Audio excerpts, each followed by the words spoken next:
The desert heat pressed down like a physical weight as Sarah Mitchell adjusted her medical pack for what felt like the 100th time that morning. At 5 feet 2 inches tall and barely weighing 120 pounds, she had heard every joke, every dismissive comment, and every concerned whisper about her size since joining the military medical corps 3 years ago. The Afghan sun beat mercilessly on the small forward operating base where her unit was stationed, turning the sand into waves of shimmering heat that distorted the horizon. She wiped sweat from her forehead and checked her supplies again, making sure everything was secured properly. Today was supposed to be routine, just another patrol through the valley that had been quiet for weeks.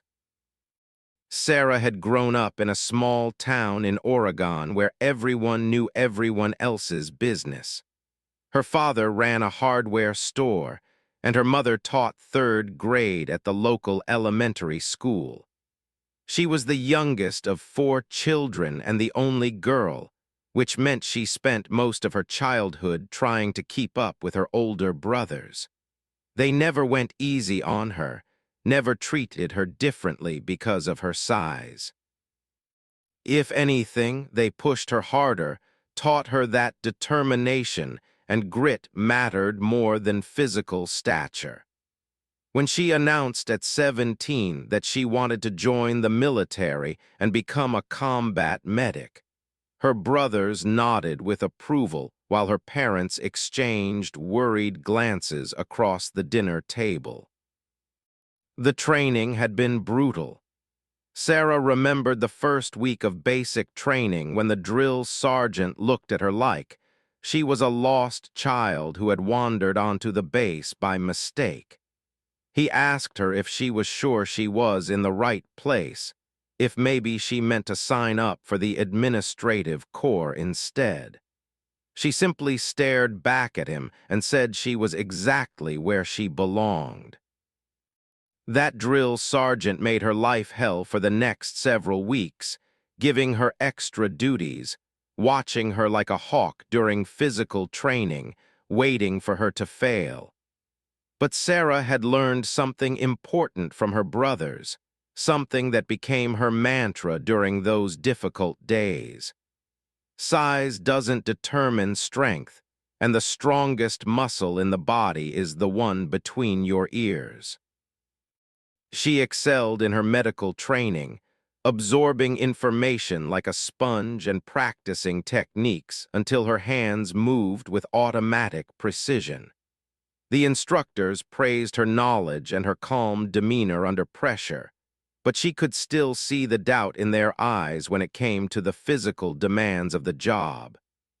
A combat medic had to be able to carry wounded soldiers, sometimes for long distances, sometimes while under fire. At her size, many questioned whether she could handle that responsibility. Sarah never argued with them, never tried to convince anyone with words. She simply worked harder than everyone else, spent extra hours in the gym, and volunteered for every difficult assignment that came her way. The patrol that morning consisted of 12 people, including Sarah. There was Lieutenant James leading the group, a tall man from Texas with a calm voice and steady nerves. Sergeant Mike Torres served as second in command, a veteran with 3 tours under his belt who treated Sarah with professional respect, never mentioning her size. The rest were a mix of infantry soldiers and 2 Navy SEALs who had joined them for intelligence gathering in the region. One of the SEALs was a man named David, a quiet professional who spoke little but observed everything. The other was a powerfully built man who stood 6 feet 3 inches tall and weighed probably 230 pounds of solid muscle. Had the kind of presence that filled a room, the kind of physical capability that made others feel safe just being near him. Sarah had noticed watching her during the pre-patrol briefing. His eyes assessed her gear, her weapons, her readiness with the kind of scrutiny that came from years of experience in dangerous situations. She met his gaze steadily, refusing to look away or show any sign of insecurity. After a moment, nodded slightly, a gesture that seemed to acknowledge her professionalism if not necessarily her capability. She had dealt with men like before, warriors who respected competence, but doubted that someone her size could pull their weight when things got difficult. She didn't blame them for their skepticism. She simply waited for opportunities to prove them wrong. The patrol moved out at dawn, walking in a standard formation through terrain that mixed rocky outcroppings with patches of scrub brush and endless stretches of sand. The intelligence suggested minimal enemy activity in the area, but everyone remained alert. Afghanistan had a way of turning quiet valleys into killing zones in the space of a heartbeat. Sarah walked in the middle of the formation, her medical pack heavy on her shoulders, her rifle at the ready. She had learned to move efficiently despite the weight of her gear, to conserve energy while remaining constantly aware of her surroundings. The morning passed without incident. They checked several abandoned compounds, finding nothing but evidence of civilian families who had fled the fighting months or even years ago. Lieutenant maintained radio contact with base, reporting their progress and position at regular intervals. The heat intensified as the sun climbed higher, turning the desert into a furnace that tested everyone's endurance. Sarah drank water at the prescribed intervals, knowing that dehydration could be as dangerous as enemy fire in this environment. She noticed glancing back at her occasionally, probably checking to see if she was keeping up. She made sure her pace never faltered, her breathing remained controlled. Around midday, the patrol stopped for a break in the shade of a rocky overhang. The soldiers spread out in a defensive perimeter while Sarah checked on everyone, looking for signs of heat exhaustion or any developing medical issues. Most of the men were handling the conditions well, though she made sure they were all drinking enough water. Sat slightly apart from the others, cleaning his weapon with practiced efficiency. David was scanning the surrounding terrain with binoculars, his body language suggesting heightened alertness. Sarah felt it too, that subtle shift in atmosphere that every combat veteran learned to recognize. The valley was too quiet, the silence too complete. Lieutenant noticed it as well. He cut the break short and ordered the patrol to move out, altering their planned route to take them through more open terrain where they would have better visibility. The formation tightened slightly as they walked, weapons ready, eyes constantly scanning. Sarah felt her heart rate increase, felt the familiar surge of adrenaline that came with anticipation of danger. Her training kicked in automatically, her mind running through casualty scenarios and treatment protocols. She checked that her medical supplies were easily accessible, that she could reach critical items without having to remove her pack. The explosion came without warning, a massive eruption of dirt and smoke that threw 3 soldiers to the ground. The IED had been expertly placed and perfectly concealed, triggered remotely by enemies who were watching from hidden positions. Before the echoes of the blast faded, Automatic weapons fire erupted from multiple locations, catching the patrol in a carefully planned ambush. Sarah dropped to the ground instantly, her body moving on instinct as bullets cracked through the air above her. She heard Lieutenant shouting orders, heard the patrol returning fire, heard the distinctive sound of rifle as the SEAL engaged targets with lethal precision. 2 soldiers were down from the blast, and Sarah could see a third had taken a round in the leg. Her training overrode her fear as she low-crawled toward the nearest casualty, keeping her body as flat as possible while bullets kicked up dirt all around her. The soldier was unconscious, bleeding from shrapnel wounds to his chest and arms. Sarah's hands moved with automatic efficiency, applying pressure to the worst bleeds, calling out for covering fire as she worked. The noise was overwhelming, a chaos of gunfire and shouting and the whistling of bullets, but her focus narrowed to the wounded man in front of her, to keeping him alive long enough to get him evacuated. She heard calling out targets, directing fire with the calm authority of a man who had survived dozens of firefights. David was moving through the formation, helping reposition soldiers to better defensive positions. Lieutenant was on the radio requesting immediate air support and evacuation, his voice steady despite the intensity of the situation. Sarah finished stabilizing the first casualty and moved to the second, another soldier bleeding heavily from shrapnel wounds. Her hands were already covered in blood, but she worked without hesitation, applying tourniquets and pressure dressings while bullets continued to snap overhead. The third casualty was the most mobile, a young private who had taken a round through his calf muscle. Sarah crawled to him and quickly assessed the wound. The bullet had passed through cleanly, missing the bone and major blood vessels. She packed the wound and wrapped it tightly, instructing the private to stay down and keep pressure on it. He nodded, his face pale with shock but his eyes clear. Sarah told him he was going to be fine, that he would be back with his family in no time, giving him something to focus on besides the pain and fear. The firefight continued for what felt like hours, but was probably only 15 minutes. The enemy had chosen their position well, with multiple covered firing positions that made them difficult to target.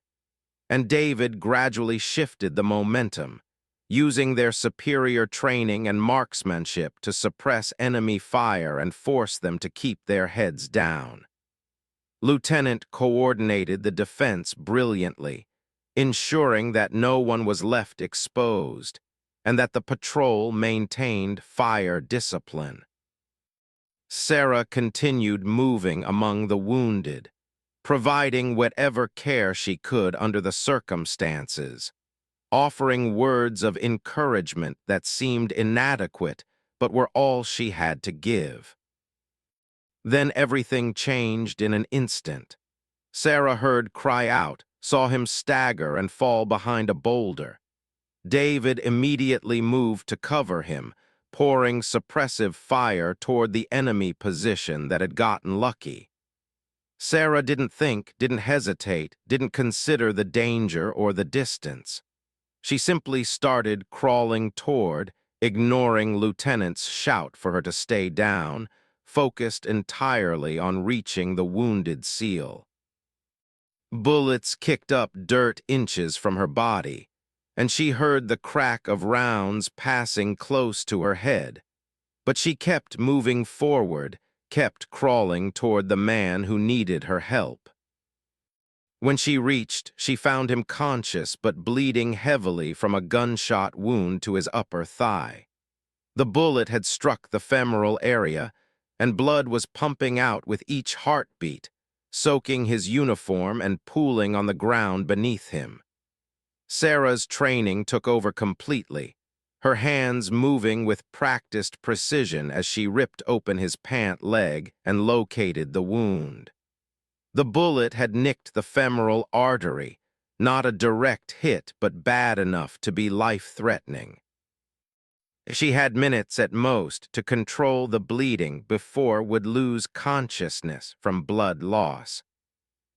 Her fingers worked quickly, applying pressure above the wound while she pulled a tourniquet from her kit. Was watching her, his face pale but his eyes still alert. He tried to say something, probably to tell her to leave him and save herself, but Sarah cut him off with a sharp command to stay quiet and let her work. She positioned the tourniquet high on his thigh and twisted it tight, cutting off the blood flow to his leg. The bleeding slowed immediately, giving her a chance to pack the wound and apply a pressure dressing. Grunted in pain but didn't cry out, his discipline holding even as his body went into shock.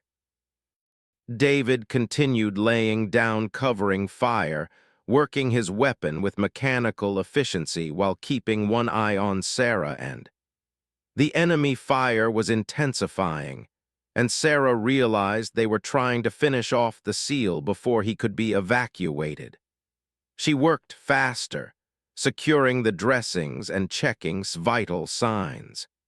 His pulse was rapid and weak, his breathing shallow, clear signs that he was losing the fight against blood loss and shock. She pulled an IV kit from her pack and started a line, hanging a bag of fluids to help maintain his blood pressure. Every second counted now. Every decision could mean the difference between life and death.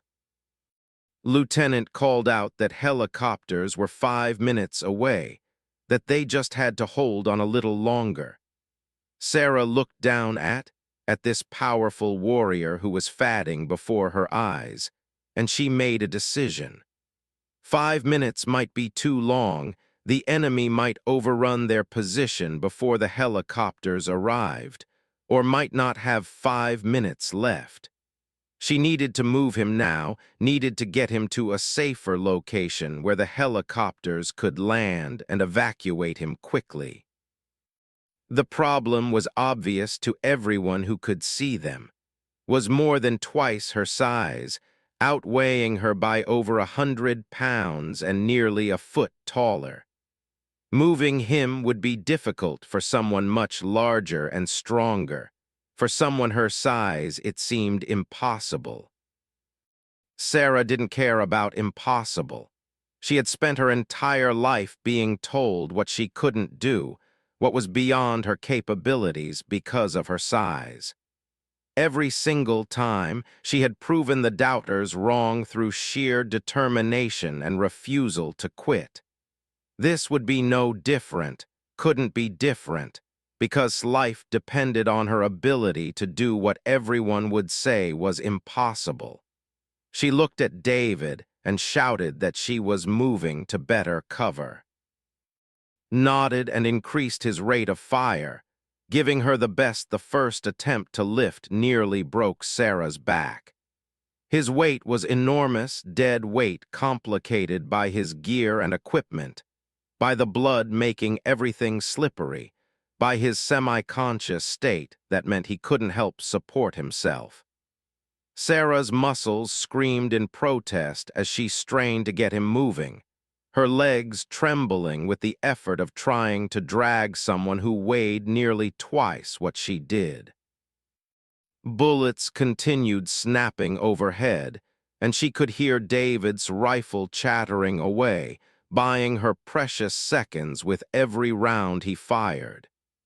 She adjusted her grip, got her legs under her better, and pulled again with everything she had. Moved 6 inches, then a foot, sliding across the rocky ground as Sarah hauled backward. Her hands were cramping from the grip she maintained on his tactical vest. Her shoulders felt like they might separate from their sockets, but she kept pulling. Step by agonizing step, inch by painful inch, she dragged the wounded seal away from the exposed position where he had fallen. Sweat poured down her face, mixing with dust and blood, stinging her eyes until she could barely see. Her breath came in gasping heaves. Her heart hammered against her ribs, but she didn't stop, couldn't stop, wouldn't stop until was safe. The distance to better cover was perhaps 30 yards, but it might as well have been 30 miles. Sarah had to stop every few feet to readjust her grip, to check that tourniquet was still secure, to gulp air into her burning lungs before continuing. She could hear Lieutenant shouting coordinates into the radio, could hear the other soldiers maintaining defensive fire, could hear helicopters in the distance getting closer. The sound of those rotors gave her strength, gave her something to focus on besides the pain and exhaustion. Just get him to cover, just get him somewhere the helicopters can reach. Just keep moving no matter what. Drifted in and out of consciousness as Sarah dragged him, sometimes trying to help by pushing with his good leg, other times completely limp and unresponsive. During one of his lucid moments, he looked up at her and tried again to tell her to leave him, to save herself and let the others come back for him when they could. Sarah responded with language that would have shocked her mother, telling in extremely colorful terms that she had not crawled through enemy fire to save his life, just so he could tell her to abandon him now. Her ferocity seemed to surprise him into silence, or maybe he was just too weak to argue any more. Either way, he stopped protesting and let her continue dragging him toward safety. The halfway point felt like the summit of Everest. Sarah's body was beyond exhaustion, operating purely on adrenaline and stubborn refusal to quit. Her legs shook so badly she could barely maintain her footing on the uneven ground. Her hands had gone numb from the constant pressure of gripping Svest, and she worried briefly about dropping him before deciding that even if she couldn't feel her hands, they would keep holding on through sheer force of will. The helicopters were definitely closer now, the rhythmic thump of their rotors growing louder, a beautiful sound that meant salvation was coming if she could just hold on a little longer.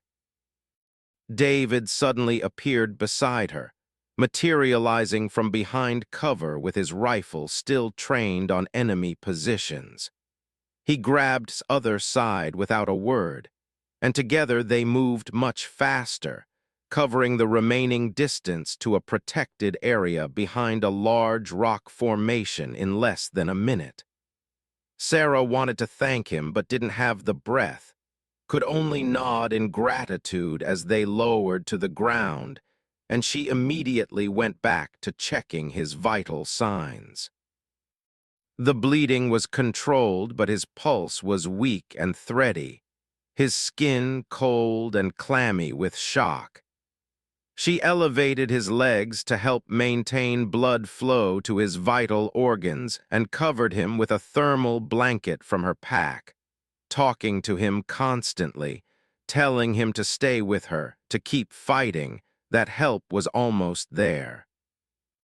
The first helicopter came in fast and low, its door gunners laying down suppressive fire that finally forced the enemy to break contact and retreat. The bird landed in a swirl of dust and noise, and Navy corpsmen jumped out with a stretcher, running in a crouch to where Sarah had stabilized. She gave them a rapid handover, detailing his injuries, the treatment she had provided, his current vital signs, speaking in the clipped professional language of medical personnel operating under pressure. The corpsmen nodded, loaded onto the stretcher with practiced efficiency, and carried him back to the waiting helicopter. Sarah watched him go, saw him lifted into the aircraft, saw the helicopter lift off and bank away toward the trauma center at the main base.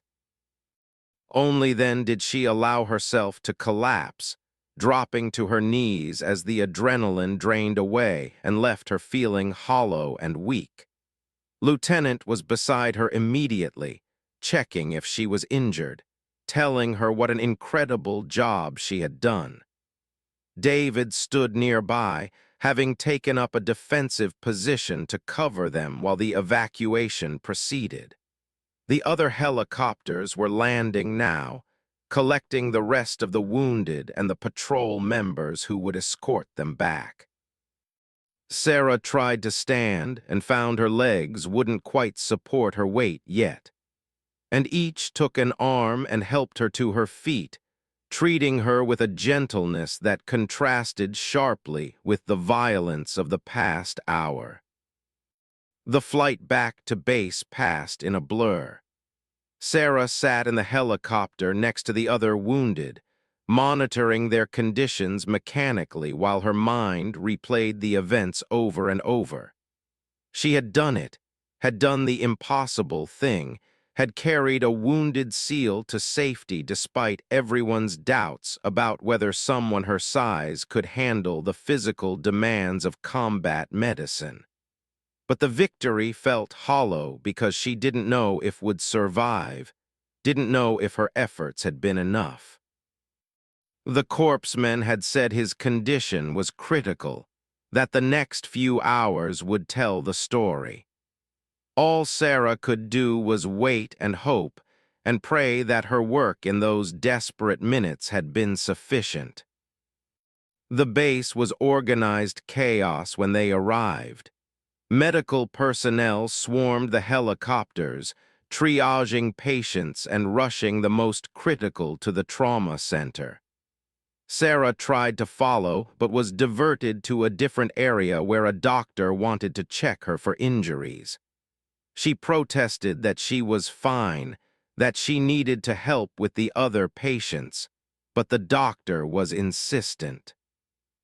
He examined her quickly and efficiently, noting severe bruising on her shoulders and back, strained muscles throughout her core and legs, deep abrasions on her hands from dragging across rocky ground.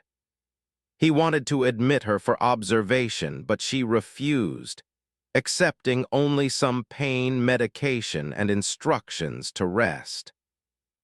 Instead of resting, Sarah went straight to the trauma center and found a spot where she could watch through a window as the surgical team worked on. They had him on the operating table, fluids and blood running into multiple IV lines, monitors beeping and flashing with his vital signs.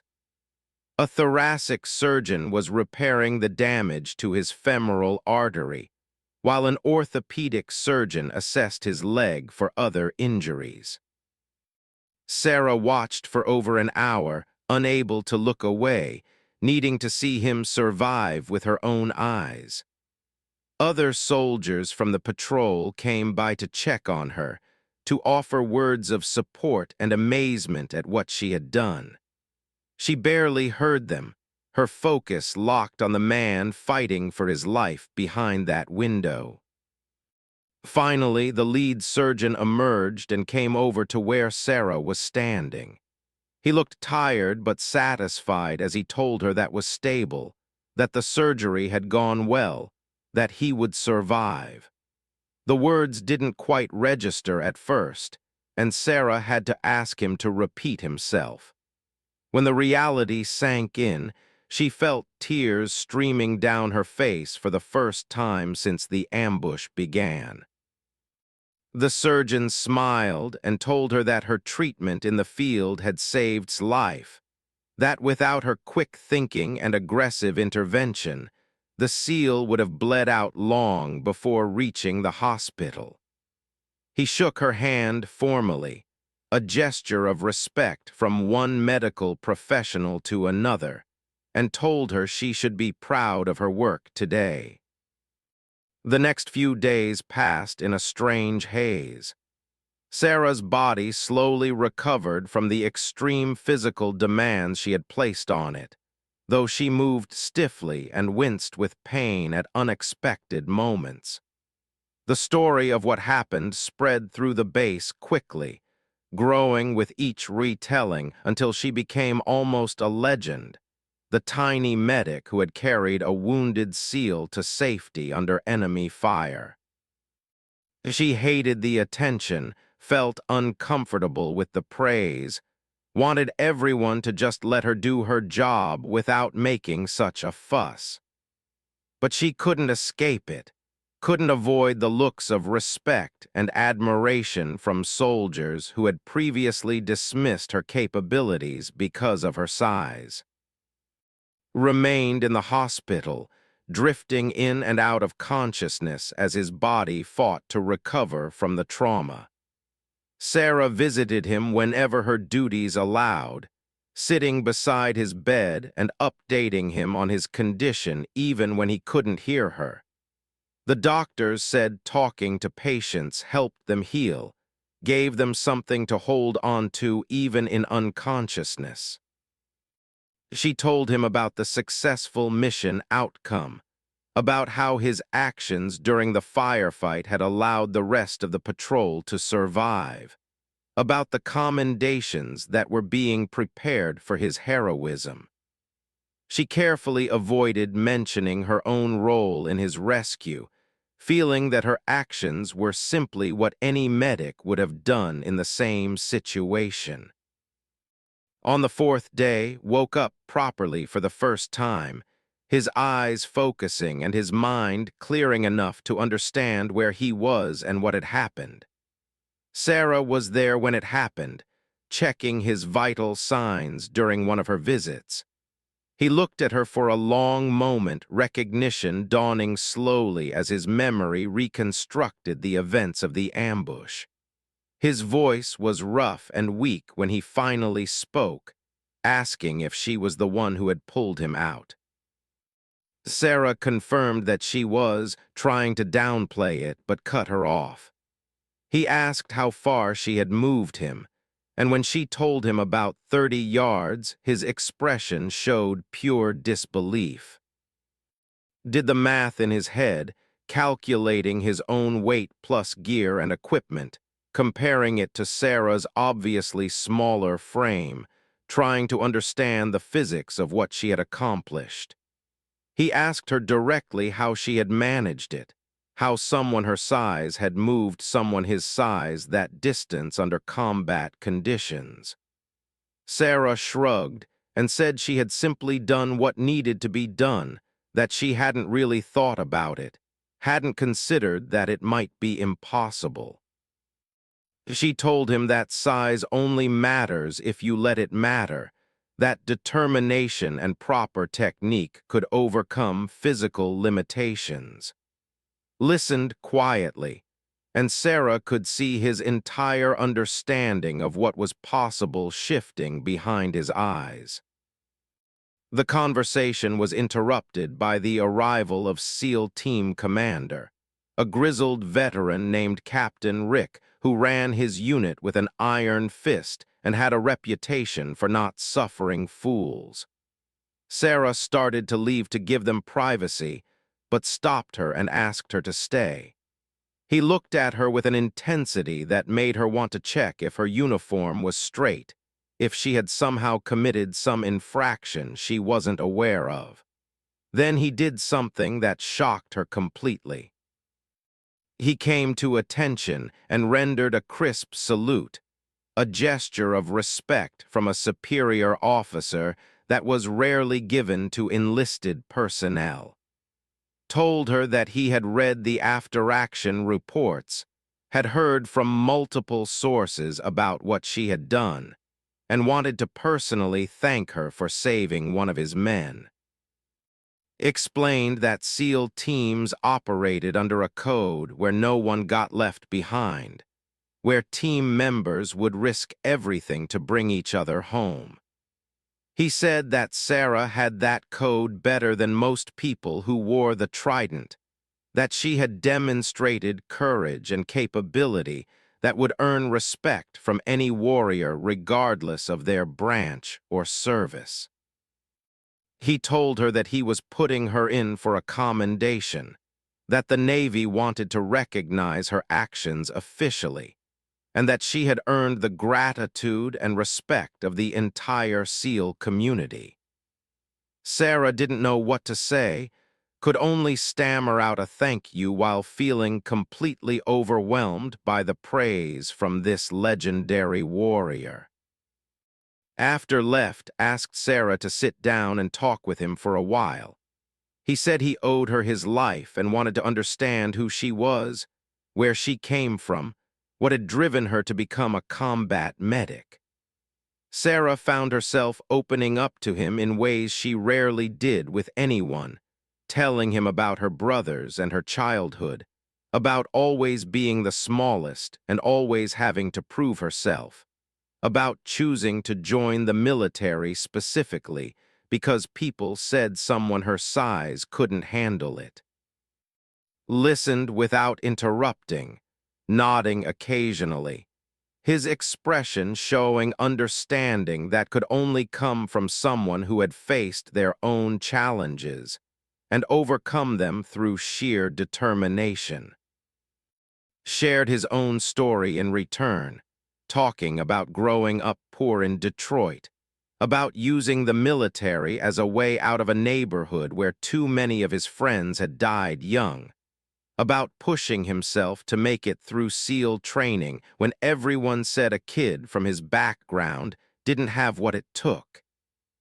He said that people often underestimated others based on surface appearances, on assumptions about what someone could or couldn't do based on where they came from or what they looked like. He told Sarah that she had reminded him why the bond between Sarah and grew stronger over the following weeks as he continued his recovery. She visited him daily, checking his progress with a medical professional's eye while also developing a genuine friendship with the man whose life she had saved. Proved to be a difficult patient, constantly pushing to be released before the doctors thought he was ready, trying to do physical therapy exercises beyond what was prescribed, generally acting like every SEAL who hated being sidelined from active duty. Sarah found herself having to lecture him about following medical advice, reminding him that rushing his recovery could lead to permanent damage that would end his career for good. Would grumble and complain, but ultimately listen to her, recognizing that she knew what she was talking about when it came to healing and rehabilitation. He told her that SEALs were trained to push through pain and ignore their bodies' warning signals, that it was part of what made them effective, but also made them terrible patients. Sarah countered that being tough didn't mean being stupid, that real strength included knowing when to rest and recover properly. Their debates became a regular feature of her visits, with arguing for faster progression while Sarah maintained strict medical guidelines. The nursing staff loved it, amused to see the big tough SEAL being managed by the small medic who refused to be intimidated. During one of these visits, asked Sarah about the actual mechanics of how she had moved him that day. He wanted to understand the technique she had used, the leverage and positioning that had allowed her to accomplish what seemed physically impossible.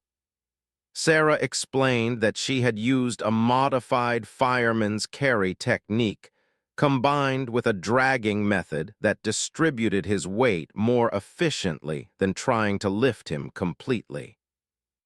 She demonstrated with one of the other patients, showing how proper body mechanics and leverage could allow someone to move loads far heavier than their own body weight.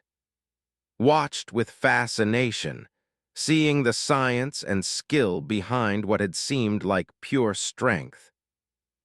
Sarah told him that size and raw strength mattered less than most people thought in real-world situations. She explained that proper technique could multiply force exponentially, that understanding leverage and balance and momentum could allow anyone to accomplish tasks that seemed beyond their physical capability. She had learned this principle from her brothers during her childhood, refined it during her military training, and proven it under the most extreme circumstances imaginable. Absorbed this information like the tactical operator he was, recognizing valuable knowledge when he heard it, storing it away for future use and to share with his team. The conversation shifted to broader topics, with asking Sarah about her plans for the future, about whether she intended to stay in the military or eventually return to civilian life. Sarah admitted she hadn't thought that far ahead, that she was focused on her current mission and current responsibilities. She loved being a medic, loved the challenge of saving lives under impossible conditions, but she also recognized that combat medicine took a toll that accumulated over time. She had seen medics burn out after too many deployments, too many casualties, too many situations where their best efforts weren't enough to save everyone.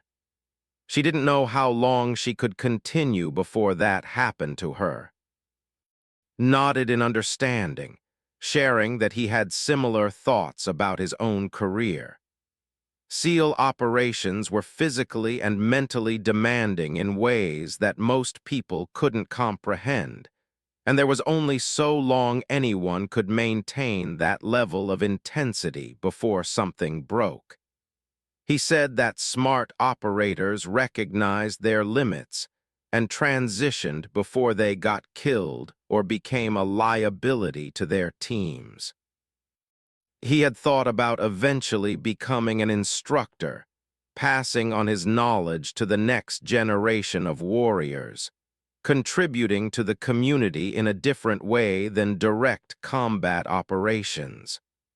But for now, he still had missions to complete and enemies to fight, as long as his body would cooperate. The official recognition for Sarah's actions came in the form of a ceremony attended by most of the base personnel.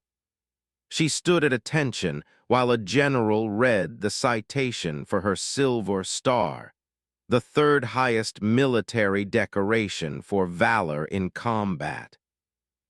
The words described her actions during the ambush in clinical military language, detailing how she had provided life-saving care to multiple casualties while under direct enemy fire, how she had single-handedly moved a critically wounded operator to safety despite impossible physical odds, how her courage and skill had directly resulted in saving the lives of fellow service members. Sarah felt uncomfortable with all the attention, with people applauding and taking photos, but she maintained her military bearing and accepted the medal with grace. Was there for the ceremony, still using crutches but determined to witness Sarah receiving the recognition she deserved. When it was over and the formal proceedings had ended, he made his way through the crowd to her side. Other soldiers were congratulating her, shaking her hand, telling her how proud they were to serve with her, waited patiently until he could have a private word, then pulled a small box from his pocket. Inside was a SEAL Trident pin, the symbol worn by every member of the Naval Special Warfare community. He told her that while she could never officially wear it since she wasn't a SEAL, he wanted her to have it as a personal thank you, a recognition that she embodied the values and courage that the trident represented. Sarah was speechless, understanding the significance of the gesture. SEALs didn't give away their tridents lightly, and receiving one from an active operator was an honor few people outside the community ever experienced. She tried to thank him but couldn't find adequate words, could only nod and carefully place the pin back in its box. Smiled and told her that words weren't necessary between people who had been through what they had experienced together, that some bonds transcended language and ceremony. He said she would always be part of his tribe, always welcome wherever SEALs gathered, always recognized as someone who had proven herself when it mattered most. The weeks continued to pass, and recovery progressed well thanks to his exceptional physical conditioning and the quality medical care he received. Sarah monitored his rehabilitation closely, adjusting his physical therapy program as needed, ensuring that he regained full function without pushing too hard too fast. She learned a tremendous amount from working with the physical therapists who specialized in treating special operations personnel, understanding how they balanced aggressive rehabilitation with injury prevention, how they rebuilt warriors to be as capable as they were before their injuries. The knowledge would serve her well in future deployments when she would inevitably face similar cases. During this period, Sarah also found herself being consulted on training programs for other medics. Her success in the field had caught the attention of command staff who wanted to understand how she had accomplished what she did, how that capability could be taught to others, especially smaller-statured personnel who faced similar doubts about their physical abilities. Sarah worked with the training cadre to develop new courses that focused on proper body mechanics, leverage-based carrying techniques, and mental preparation for combat casualty care. She demonstrated her methods, taught others the principles she had learned, helped create a new standard that judged medics on skill and determination rather than just size and raw strength.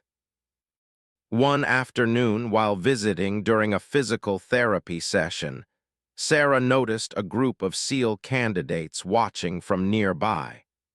They were young men going through the brutal selection process, being tested physically and mentally in ways designed to break most people who attempted them.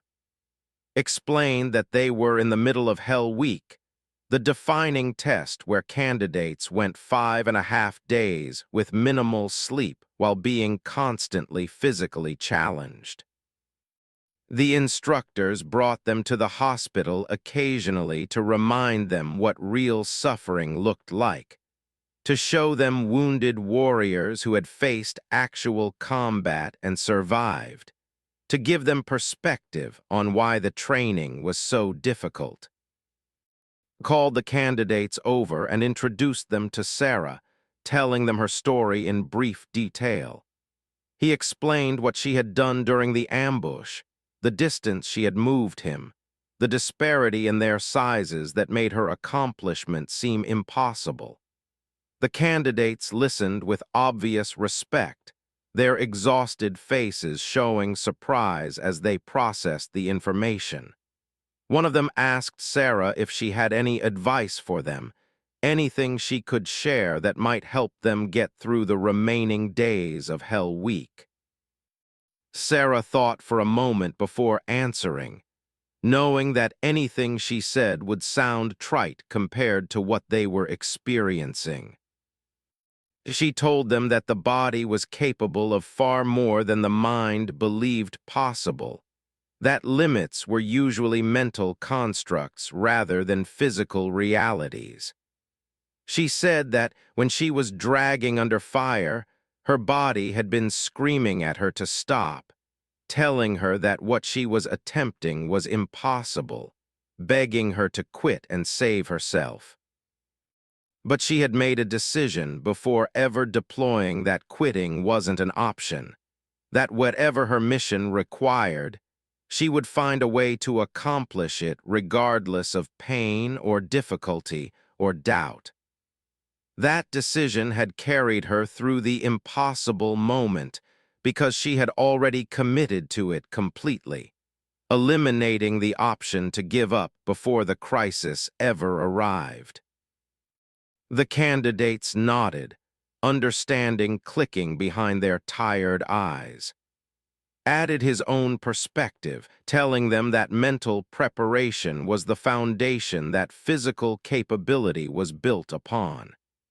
He said that people failed SEAL training not because their bodies gave out, but because their minds decided to quit, because they listened to the voice that said the pain wasn't worth it, that there were easier paths, that no job was worth this level of suffering. The ones who made it through were the ones who decided in advance that quitting wasn't an option, who showed up already committed to enduring whatever came, who had settled the question of whether they would finish before they ever started. The instructor overseeing the candidates called them back to continue their training, but they each stopped to thank Sarah and before leaving. Sarah watched them jog away, their movements showing exhaustion but also determination, and she felt proud to have potentially contributed something positive to their journey. Commented that her story would become part of SEAL lore, something instructors would reference for years to come when talking about determination and accomplishing the impossible. Sarah shook her head, insisting that what she had done wasn't that remarkable, that any medic would have done the same in her position. Disagreed strongly, pointing out that many people might have tried to move him, but very few would have succeeded given the physical disparity and combat conditions. He said that her humility was admirable but also incorrect, that she needed to own her accomplishment and recognize the exceptional nature of what she had achieved. Excellence should be acknowledged not out of ego, but so that others could learn from it, so that new standards could be established for what was possible. Sarah's actions had literally rewritten expectations for what combat medics could accomplish, and she owed it to future generations to help them understand how she had succeeded. The debate continued good-naturedly, with neither quite convincing the other but both enjoying the discussion. They had developed an easy rapport that transcended rank and service branch, based on mutual respect and shared experience. Other hospital staff would smile when they saw them together, the tiny medic and the massive SEAL, an unlikely friendship that somehow made perfect sense given what they had been through together. Nurses would joke that Sarah had saved life twice, once in the field and again in the hospital, by keeping him from doing something stupid during recovery. As discharge date approached, he and Sarah had to confront the reality that they would soon be going separate ways. He would return to his SEAL team and resume operations, while she would continue her deployment with her medical unit. They might never serve together again, might never see each other after he left the hospital. Both recognized this truth, but neither wanted to acknowledge it directly, preferring to focus on the present rather than worry about an uncertain future. They made plans to stay in touch, exchanged contact information, promised to check in when they could. All the usual things people said when circumstances forced separation. On's last day at the hospital, Sarah was there for his final checkout. The doctors cleared him for return to duty with some restrictions on his physical activity for another few weeks. Was obviously relieved to be getting back to his team, his natural restlessness making hospital life torture for someone used to constant action and challenge. But Sarah could also see that he was genuinely sad to be leaving, that their friendship had become important to him in ways he probably hadn't expected. She felt the same way, having grown accustomed to their daily conversations, to his presence as a reminder of why her work mattered, of what she had accomplished in that they stood outside the hospital in the Afghan heat, the moment of goodbye stretching awkwardly between them. Had his gear packed and ready, his crutches discarded now that he could walk unassisted, though with a slight limp that would probably fade with time. Sarah had wanted to see him off properly, had arranged her schedule to be free when he was leaving. Around them, the base continued its normal operations, soldiers and vehicles moving with purpose, helicopters coming and going, the machinery of war grinding forward regardless of individual farewells. Looked down at Sarah, this small woman who had saved his life, and struggled to find words adequate to express what he felt. Finally, he simply pulled her into a careful hug, mindful of his still healing leg, but needing the gesture of genuine affection and gratitude. Sarah hugged him back, her arms barely reaching around his broad shoulders, feeling a mix of emotions she couldn't quite name. When they separated, told her seriously that she had his number, and he meant it when he said to call if she ever needed anything, anything at all, for the rest of her life. The SEAL community took care of its own, and people who saved SEALs became part of that community permanently. Sarah nodded, making the same promise in return, knowing that warriors like kept their word and that this wouldn't be the last time they crossed paths. This ride arrived, a convoy heading back to his team's compound several hours away. He gave Sarah one final nod of respect, picked up his gear, and climbed into the vehicle. She watched as the convoy pulled away, disappearing into the Afghan landscape in a cloud of dust. The base suddenly felt emptier despite being just as crowded as always. Sarah stood there for several minutes after the convoy vanished from sight, processing the strange mix of pride and sadness that came with saying goodbye to someone who had become unexpectedly important to her. Then she shook herself, checked her watch, and headed back to the medical facility where patients were waiting and work needed to be done. The months following departure brought new challenges and experiences for Sarah. Her reputation had spread throughout the military medical community, and she found herself receiving requests to participate in training exercises and educational programs. Command recognized that her combination of combat experience and teaching ability made her valuable for preparing the next generation of medics. She traveled to different bases conducting workshops on combat casualty care, demonstrating techniques, sharing lessons learned from actual battlefield experience.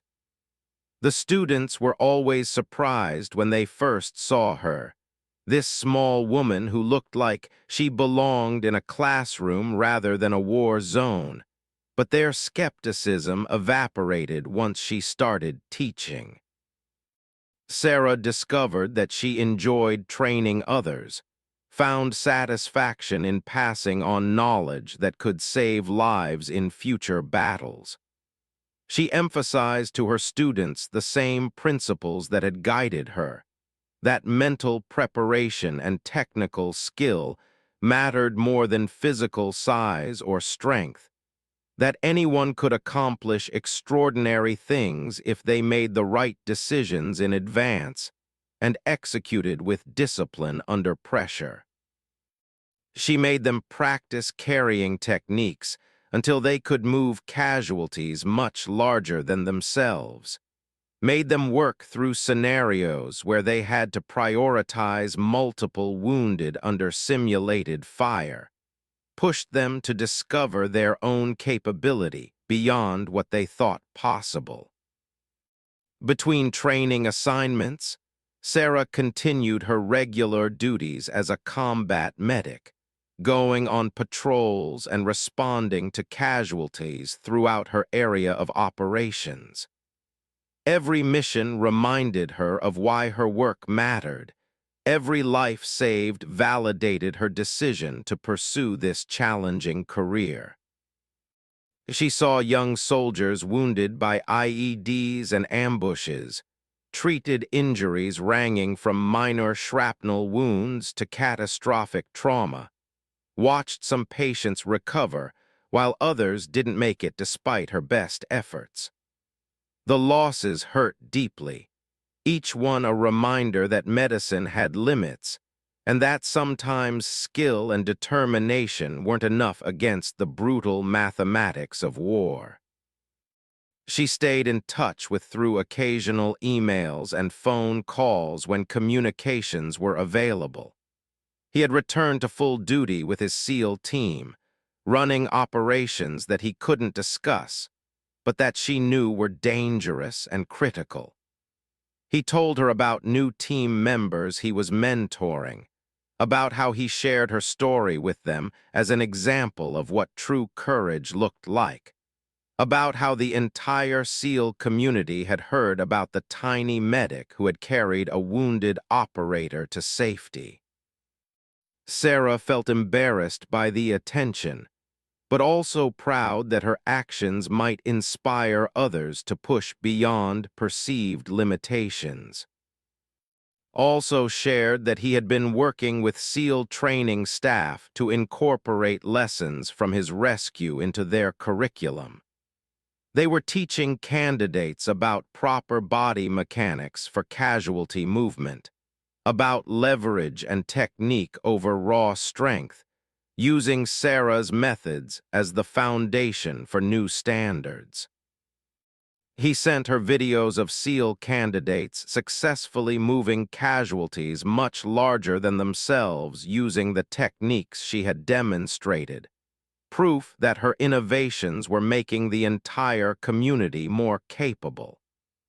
Sarah watched these videos with satisfaction, seeing her knowledge spreading and helping prepare warriors for the challenges they would face. One evening, Sarah received an unexpected video call from. His face appeared on the screen looking unusually serious, and she immediately worried that something had happened. But he quickly assured her he was fine, that he was actually calling with news she needed to hear.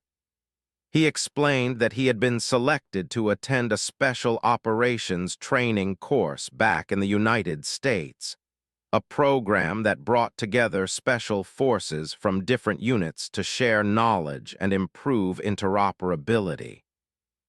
The course was prestigious and competitive, a significant career milestone that was clearly excited about. But the real reason for his call was to tell her that course organizers wanted her to come as a guest instructor. Sarah was stunned by the invitation. She asked if he was joking, if this was some kind of elaborate prank.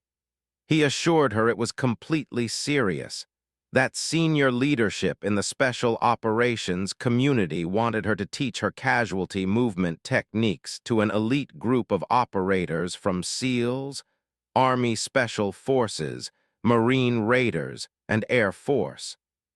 They had heard about her accomplishments and recognized that she had knowledge worth sharing with the nation's most elite warriors.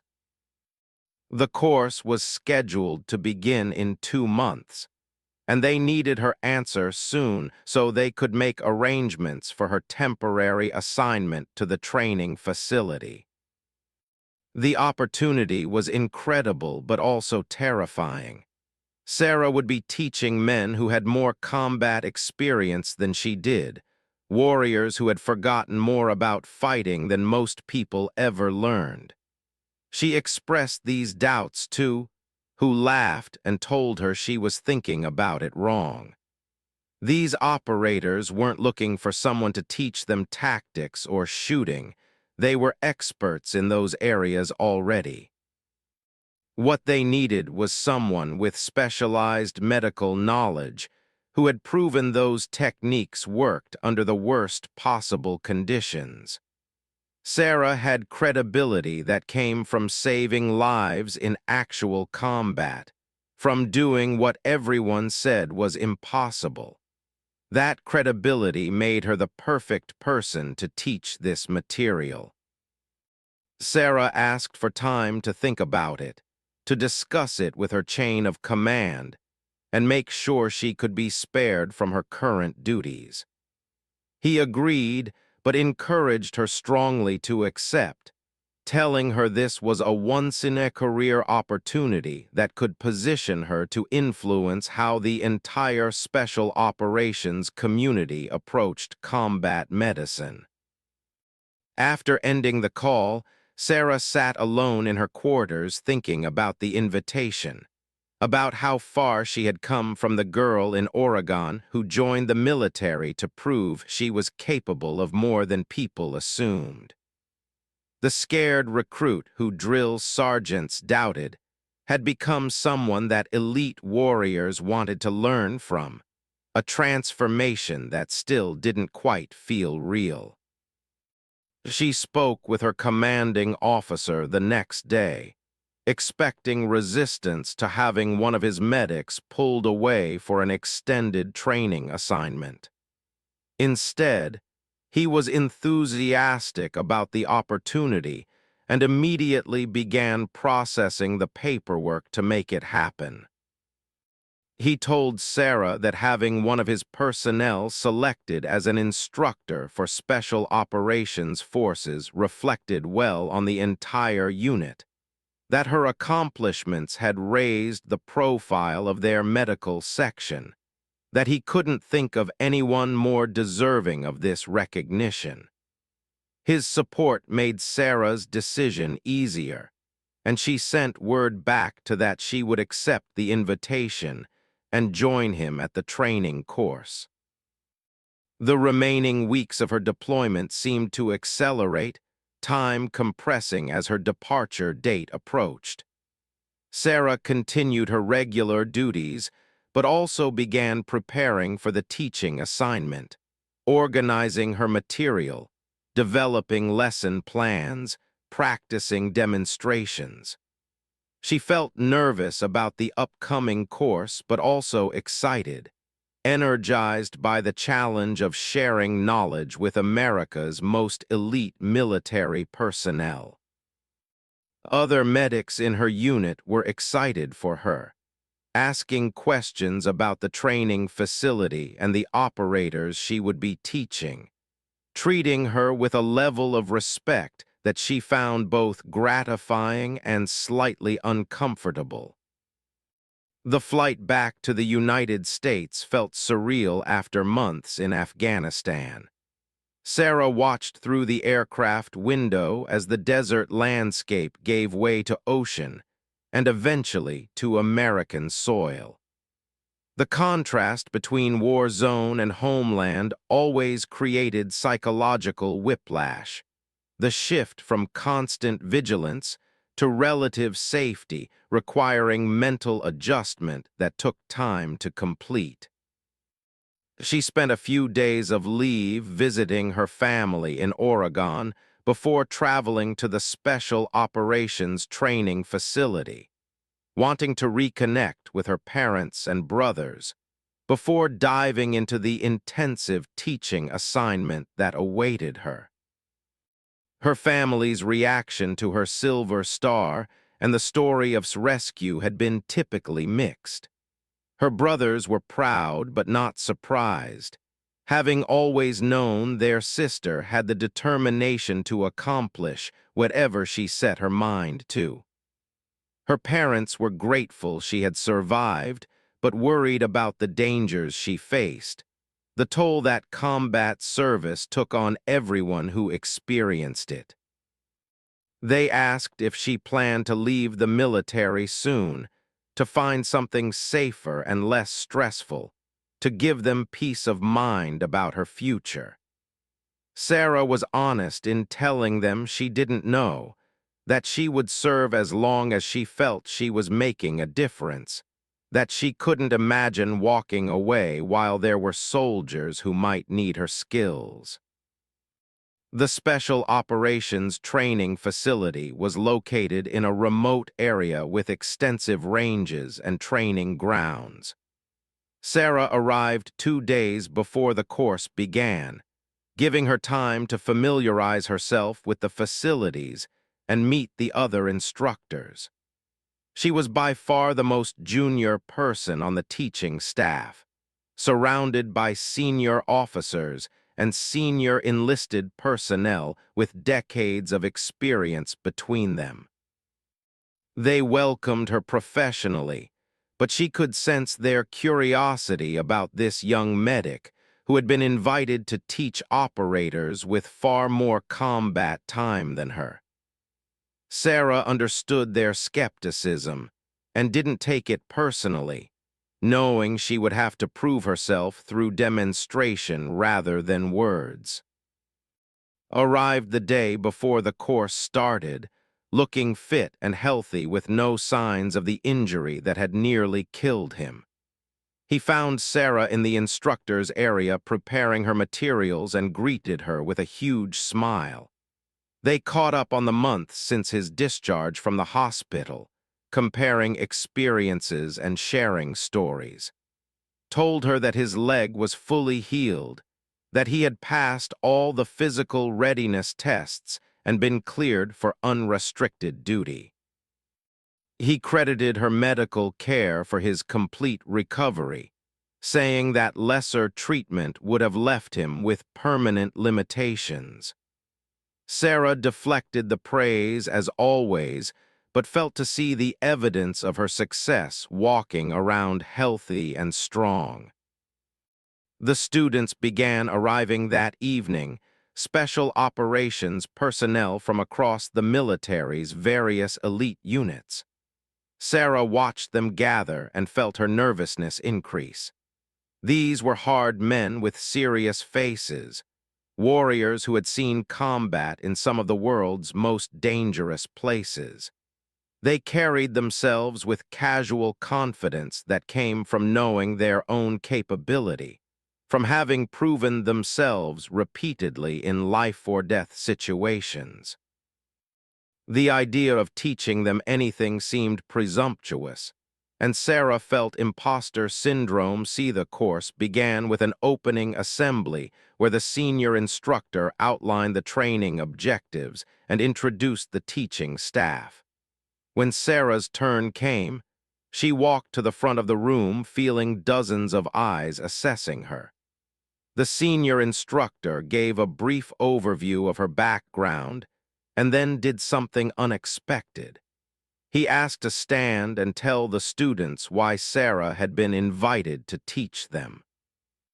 Rose and spoke with quiet authority about what Sarah had done during the ambush, about the impossible physics of a 120-pound medic moving a 230-pound SEAL plus gear across hostile terrain under fire. He described his injuries in clinical detail, explained how Sarah's treatment had saved his life, and finished by telling the room that anyone who could accomplish what she did had knowledge worth learning from regardless of rank or appearance. The atmosphere in the room shifted perceptibly as spoke. The skepticism didn't entirely disappear, but it was joined by genuine curiosity and respect. These operators understood better than most people what combat really demanded, what it took to function effectively when bullets were flying and people were dying. Sarah's credentials weren't her rank or her awards, but her actions under pressure, and those actions spoke louder than any introduction could. When sat down, several students nodded to Sarah in acknowledgement, a small gesture that meant everything to her nervous mind. She nodded back and returned to her seat, feeling somewhat more confident about the days ahead. Her first teaching block was scheduled for the following morning. Sarah spent that evening rehearsing her material, practicing demonstrations with training dummies, making sure she had every detail prepared. She barely slept that night, running through scenarios and potential questions, worrying about whether she could effectively communicate what she knew to men who were already experts in their fields. When morning came, she dressed carefully, made sure her uniform was perfect, and headed to the training area where her students were waiting. The group consisted of about 30 operators, all watching her with expressions ranging from interested to skeptical. Sarah began by establishing her credibility through demonstration rather than lecture. She asked for the largest student in the group to volunteer as a casualty. A Marine raider who stood 6 feet 4 inches and weighed at least 250 pounds stepped forward, a slight smile on his face as if he was curious to see how this would play out. Sarah had him lie down as if wounded. Then she explained the basic principles of leverage-based movement. She showed how proper foot placement and body angle could multiply effective force, how using core muscles and leg drive was more efficient than trying to rely on upper body strength. Then she demonstrated by lifting and moving the massive Marine several yards using techniques that made the physics work in her favor rather than against her. The students' attention sharpened immediately.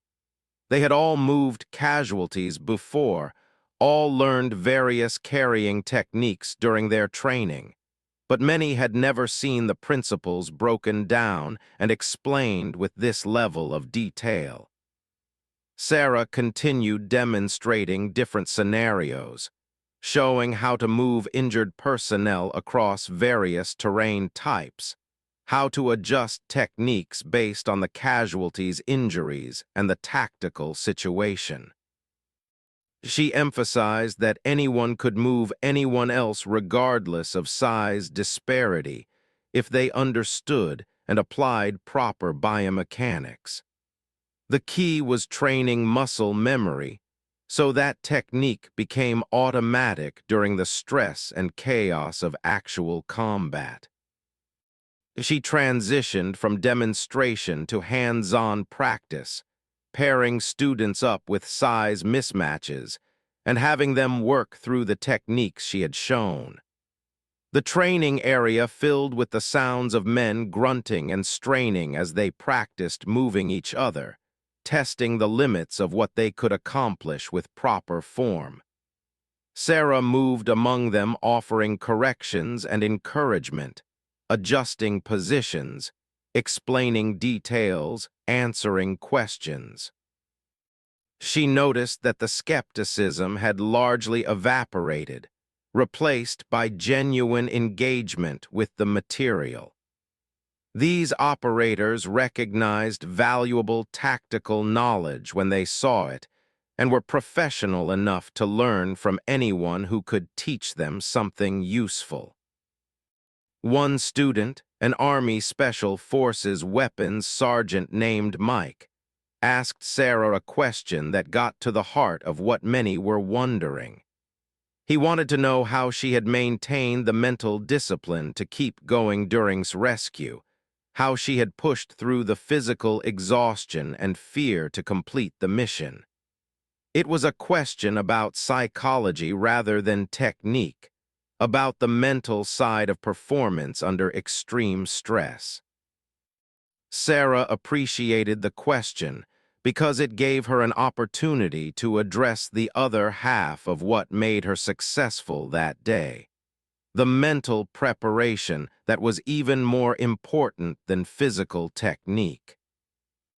She told the group about her decision before deploying that quitting would never be an option, that whatever her mission required, she would find a way to accomplish it or die trying. That pre-commitment eliminated the internal debate that consumed energy during crisis situations, the voice that asked if the pain was worth it, if maybe there was an easier way, if perhaps someone else could handle the problem. By deciding in advance that she would see any mission through to completion regardless of difficulty, she had her decision-making during the actual event. There was only one choice available: keep going. So that's what she did without wasting mental energy on alternatives.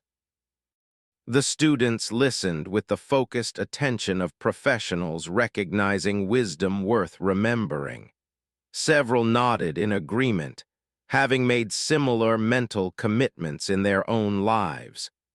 Sarah explained that physical training prepared the body for demands it would face, but mental training prepared the mind to push the body beyond what it thought possible. The two had to work together, technique providing efficiency while mindset provided endurance. She told them that the moment she stopped believing she could move was the moment she would have failed. So she simply never allowed herself to doubt, never entertained the possibility that success wasn't achievable. Spoke up from where he sat among the students, adding his perspective on what it had been like from the casualties' point of view. He described drifting in and out of consciousness, feeling himself being moved, hearing Sarah's voice telling him to stay with her. He said that her absolute certainty that she would get him to safety had given him something to hold on to when his body wanted to quit, that her determination had transferred to him even in his weakened state.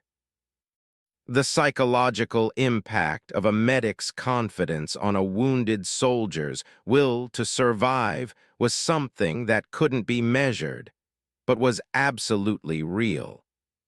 Sarah's mental strength had quite literally kept him alive by refusing to let him give up. The rest of the day passed in intensive training, with students rotating through different scenarios and practicing techniques until their muscles understood the movements. Sarah was everywhere, demonstrating, correcting, encouraging, pushing the students to discover capabilities they didn't know they possessed. By the afternoon session, she had them moving casualties up hills, through obstacles, while wearing full combat gear and carrying weapons. The difficulty increased progressively, always keeping the students challenged but not overwhelmed. Several students who had been skeptical that morning approached Sarah during breaks to thank her and tell her how valuable the training was, how they wished they had learned these techniques years ago. The evening debrief session gave students a chance to ask questions and discuss applications of what they had learned. The conversation ranged widely, covering not just casualty movement, but broader topics about mental preparation, overcoming doubt, and pushing through perceived limitations. Sarah found herself in a rich discussion with warriors who had extensive experience testing their own limits, sharing insights and perspectives that added depth to her own understanding. She realized that teaching was a two-way process, that she was learning from these operators even as she taught them, that the exchange of knowledge between professionals enriched everyone involved. Over the following days, Sarah's teaching blocks continued and her reputation among the students grew. They appreciated her no-nonsense approach, her willingness to demonstrate everything she asked them to do, her obvious competence and experience. The fact that she had proven these techniques worked under actual combat conditions gave her credibility that no amount of classroom theory could provide. Students who initially doubted that someone her size could teach them anything became her strongest advocates, telling others about the value of her material and encouraging full engagement with the training. Watched Sarah teach with obvious pride, seeing her come into her own as an instructor and leader. During breaks, they would talk about the students' progress, about teaching methods and how to reach different learning styles, about the satisfaction of passing on knowledge to the next generation of warriors. Told her that she had a gift for teaching, that she made complex material accessible without dumbing it down, that she challenged students appropriately while maintaining standards. He encouraged her to consider transitioning to a full-time instructor role when her combat deployments ended, telling her she could influence more lives through teaching than she ever could as an individual medic. Sarah resisted the idea initially, feeling that her place was in the field saving lives directly rather than teaching others to save lives. But as the course progressed, she found herself reconsidering. The students she taught would go on to save lives in future battles, multiplying her impact far beyond what she could accomplish alone. Each operator she trained would carry her knowledge into combat, would use her techniques to rescue teammates, would pass on what they learned to others. The ripple effect of good training extended across years and continents, touching people she would never meet and saving lives she would never know about. Maybe was right that transitioning to teaching would actually increase her positive impact on the world. The course culminated in a final exercise that tested everything the students had learned. They conducted a realistic combat scenario involving multiple casualties, enemy contact, difficult terrain, and time pressure.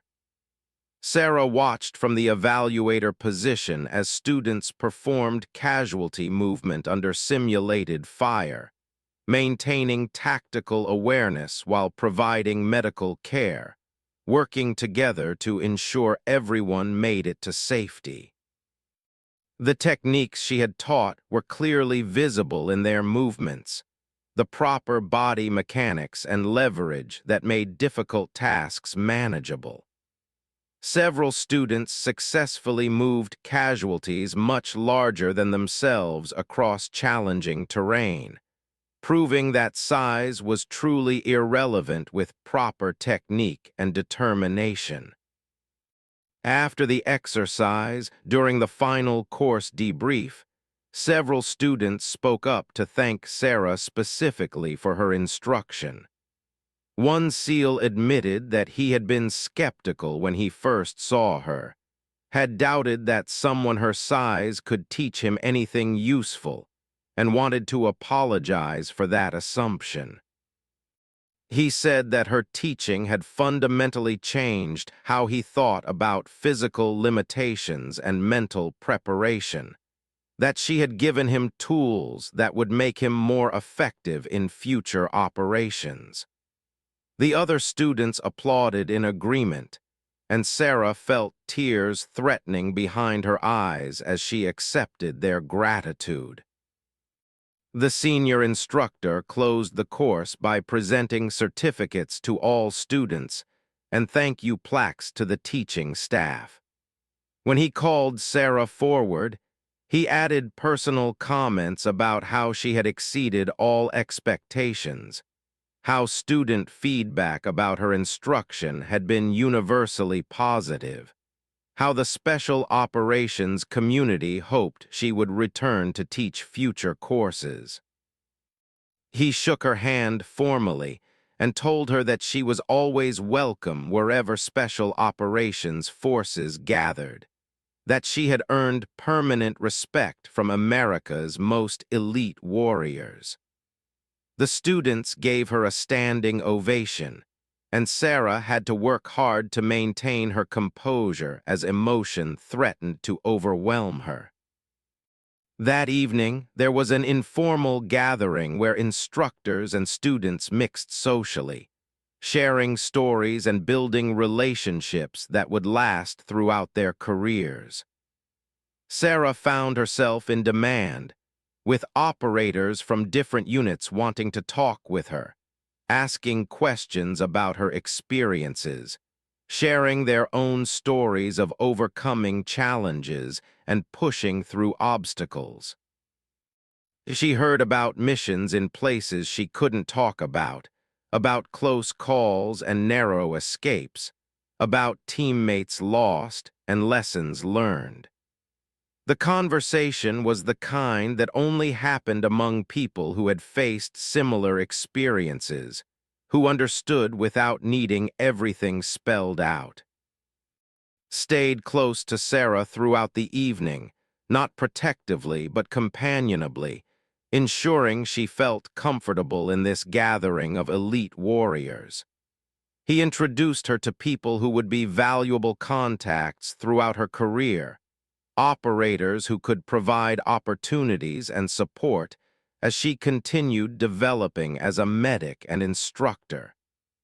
Sarah appreciated his mentorship, understanding that he was helping position her for success in whatever path she ultimately chose.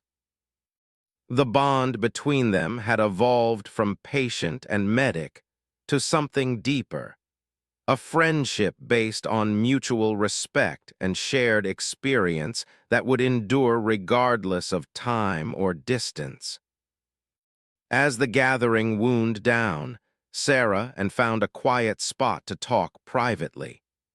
He told her seriously that this course had been just the beginning, that doors were opening for her throughout the special operations community, that she had career opportunities ahead that most people only dreamed about. He said that her combination of combat experience, medical expertise, and teaching ability made her valuable to multiple organizations and programs. Whatever she decided to do next, whether staying in combat medicine or transitioning to training or something else entirely, she would have support from people who recognized her capability and wanted to help her succeed. Sarah thanked for everything he had done for her, for nominating her as an instructor, for mentoring her, for believing in her when many others had doubted. He shook his head and told her that he hadn't done anything except recognize what was already there. Her capability existed long before he met her, proven through years of hard work and determination. All he had done was help others see what he had learned during those desperate moments in Afghanistan, that size and appearance had nothing to do with what someone could accomplish when they refused to accept limitations. She had saved his life, and in doing so had reminded him why he served, what the whole enterprise was really about. If anything, he owed her far more than she owed him. The conversation shifted to the future and what came next for both of them. Would be returning to his SEAL team for continued operations, taking with him new knowledge and renewed commitment to mentorship of junior operators. Sarah would be returning to her unit to complete her deployment, though she now had offers to consider for follow-on assignments. The path forward wasn't entirely clear, but it felt full of possibility, as if the challenges she had overcome and the recognition she had earned had opened doors she didn't even know existed. She felt grateful for the opportunities while also slightly overwhelmed by the decisions that would need to be made. They parted ways the following morning when the course officially ended, and students and instructors headed back to their units. Sarah hugged goodbye, thanking him again for his friendship and support. He reminded her that she had his number and that he meant it when he said to call any time, that the SEAL community was her community now whether she wore the trident or not. She promised to stay in touch and meant it, knowing that some bonds transcended organizational boundaries, and that what they had been through together created connections that would last a lifetime. She watched him leave with his SEAL teammates, these warriors who had accepted her as one of their own despite all the differences in their backgrounds and paths. The flight back to her unit gave Sarah time to reflect on everything that had happened since that morning in the Afghan desert when the patrol had been ambushed. In the space of a few months, she had gone from being a medic who many doubted could handle the physical demands of combat medicine to being someone that elite operators wanted to learn from. She had proven that size didn't determine capability, that determination and proper technique could overcome any physical limitation. More importantly, she had discovered a talent and passion for teaching that might define the next phase of her career. When she arrived back at her unit, her commanding officer called her into his office for a private conversation. He had received multiple communications from the Special Operations Training Facility praising her instruction and requesting her for future courses.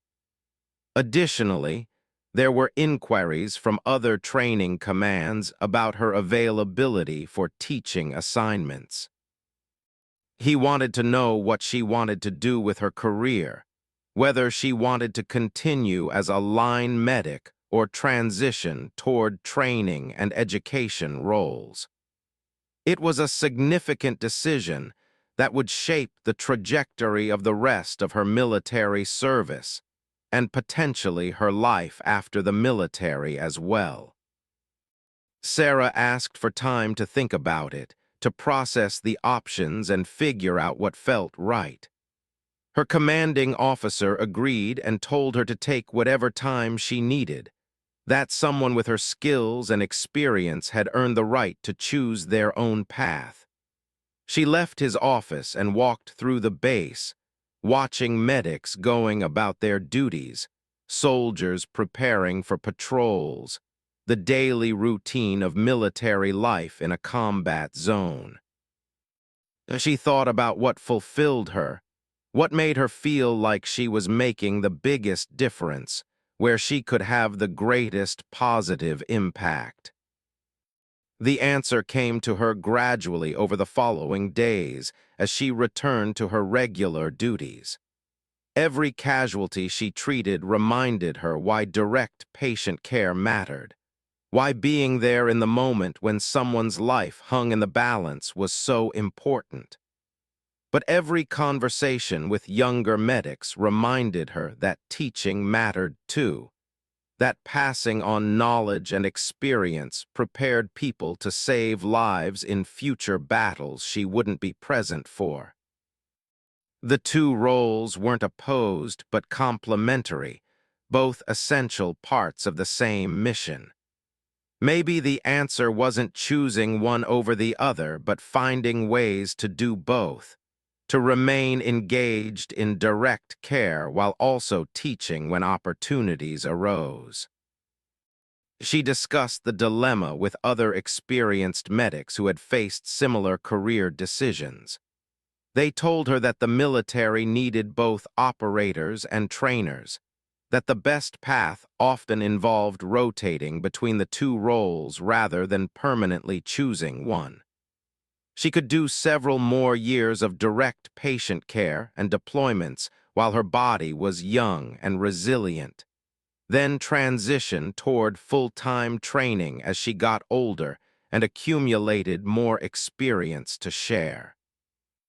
That approach would allow her to maximize her impact across both domains, while adapting her role to her changing capabilities and circumstances over time. The decision crystallized one evening when Sarah was treating a young soldier who had been wounded by shrapnel during a patrol. As she worked on him, talking calmly while her hands moved with practiced efficiency, she realized that this was where she belonged for now. The teaching had been fulfilling and important, but this direct care, this immediate act of saving a life, still called to her more strongly than anything else. There would be time later for full-time training roles, but while she still had the youth and energy and desire to operate in combat zones, that's where she needed to be. The teaching assignments could continue as opportunities arose, adding to her impact without replacing her primary role. She informed her commanding officer of her decision the next day. He nodded in understanding and said he had expected as much, that someone with her passion for direct patient care wouldn't be ready to leave the field quite yet. He would support whatever mix of combat medicine and training assignments made sense, ensuring she had opportunities to do both as her career progressed. The conversation ended with mutual respect and understanding, both of them recognizing that the right answer for Sarah's career was one that honored her strengths and passions, while maximizing her positive impact on the military and the warriors she served alongside. Time continued forward, and Sarah's deployment eventually ended. She returned to the United States for a well-deserved period of leave and training before her next assignment. During that time, she received an unexpected package from. Inside was a framed photograph of them together at the Special Operations Training Facility, along with a letter thanking her again for saving his life and congratulating her on the exceptional teaching she had provided during the course.